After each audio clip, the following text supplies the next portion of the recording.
Hi, hope you guys are doing well. It's time for my full season review of House of the Dragon Season 1. I've decided to split it up. We're gonna talk about the good things in this video, and there's gonna be another video that focuses on all of the bad things. It's more things that I think they can definitely improve. So let's focus on a few things that I mentioned time and time again in the build-up of House of the Dragon, which was the writing and the faithfulness to A Song of Ice and Fire. And to get that right out of the way, let's talk about the dialogue. That was one of my main worries about this show, because if you think about it, if you compare it to A Song of Ice and Fire, there wasn't much to pull from. That to me is just so impressive. They made all of it up. For example, that scene they had with Larry Strong and the monologue that was playing over Harrenhal burning, over both Lionel Strong and Harwin Strong dying. When he was talking to Alicent, that's just so powerful, and that is just something that completely shocked me. And I was so relieved when I watched the very first episode. And they had that scene between Daemon and Viserys, which we're going to talk about later on in this video as well. That was just exactly what I wanted it to be, and it's even more. That, of course, all comes down to the writing team, which is way bigger than it was for Game of Thrones. I think even though I do have some tiny issues with the writing of House of the Dragon, I think it worked beautifully. And in my opinion, you can tell that this is written by people who not only understand this world, but love it. Just take a character like Viserys Targaryen, who is just unrecognizable to the version we got in Fire and Blood. Much more fleshed out, of course. We don't have all that much, but I mean, just him as a character. It's just phenomenal. A lot of it, of course, also comes down to Paddy Considine's portrayal of the character. I absolutely love that scene in the throne room, but once again we're gonna talk about it later when we talk about some of my favorite scenes as well as my favorite episodes of this season. I also really enjoyed most of the characterization in House of the Dragon. I know that's a big thing in the community, lots of debates going on, lots of talk about Alicent Hightower and her agency. Lots of talk about the blacks being sort of whitewashed. Lots of back and forth when it comes to this. People saying blacks propaganda, no, HBO is Greens propaganda. It changes every week with every new episode.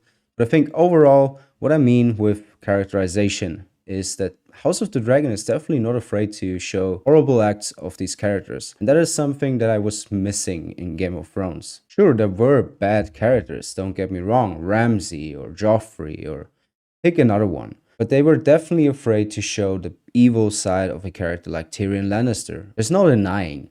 The character from Season 5 onwards is just so incredibly different to the one we got in the books. And here, I mean, look at Daemon Targaryen. He's very, very evil, and that is the other thing. While House of the Dragon definitely doesn't shy away from showing the horrible acts, I think they definitely have to be careful when it comes to showing the good in them as well. And now with the war, that's going to be more and more difficult. So whenever there is a chance to really emphasize on the goodness in these characters, they should really take the chance. Some of the characters that people, as I said, have problems with, Rhaenyra and Alicent, I think war will take them to the place that they wanted them to be at in Season 1. I think war will ultimately change them and make them into the reckless versions we got to know in Fire and Blood. And so far, I think it's promising. I think it worked, and I like it a lot. Another big thing I talked about all throughout the run of House of the Dragon's press run and all of those interviews that came out when nobody really cared.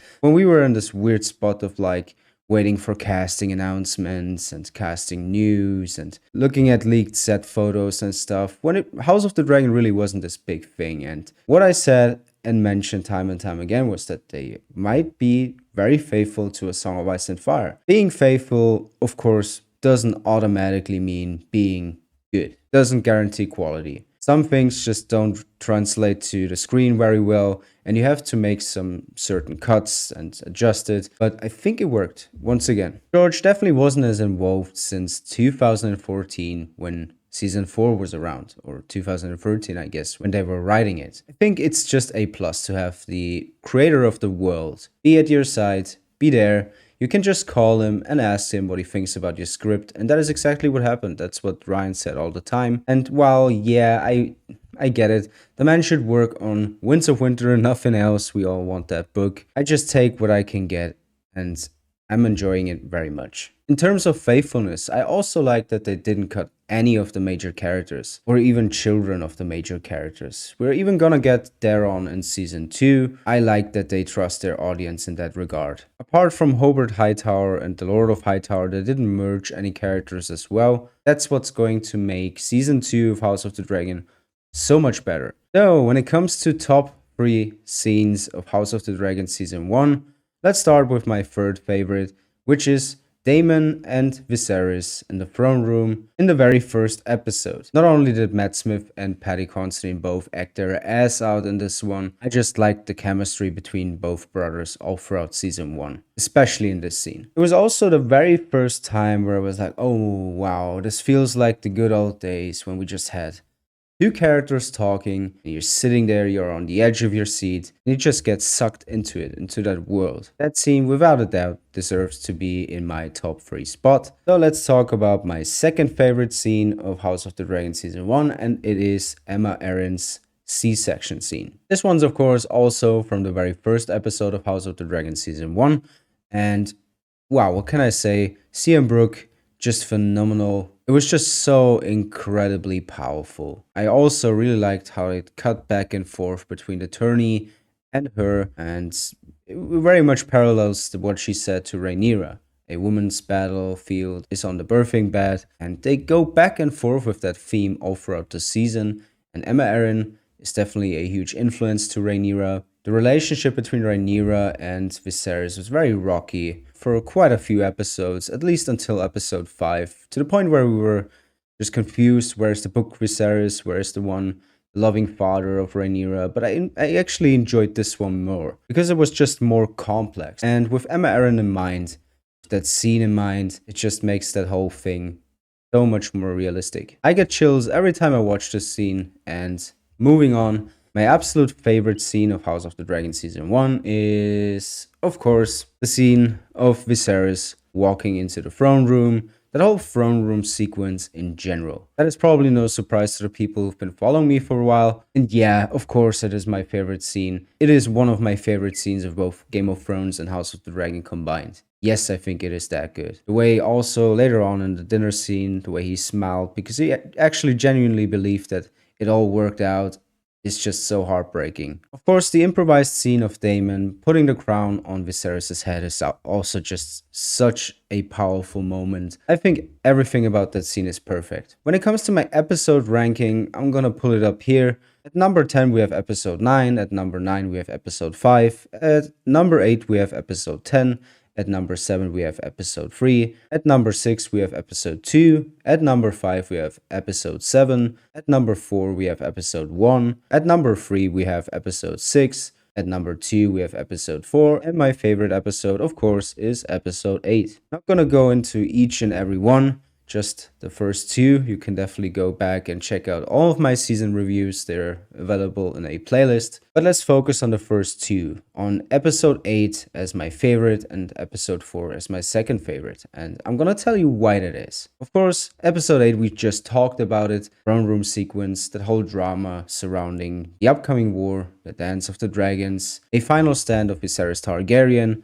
and that whole drama, I really loved it. That is just... I gave it a 10 out of 10 actually, and I still stand by that. Episode 4, on the other hand, was just so beautifully shot. We had a lot of focus on characters and character growth, and we saw a lot of focus on Rhaenyra and going through the night at King's Landing, that whole sneaking around thing. Once again, we had a very iconic moment between Daemon and Viserys in the throne room. That was definitely the first episode where I was like, oh my god, does it feel good to return to complexity, to complex storytelling. And Claire Kilner absolutely nailed it. I hope she comes back for season 2. I think she does. I think she's confirmed to come back in season 2. And that's something to look forward to. Great director.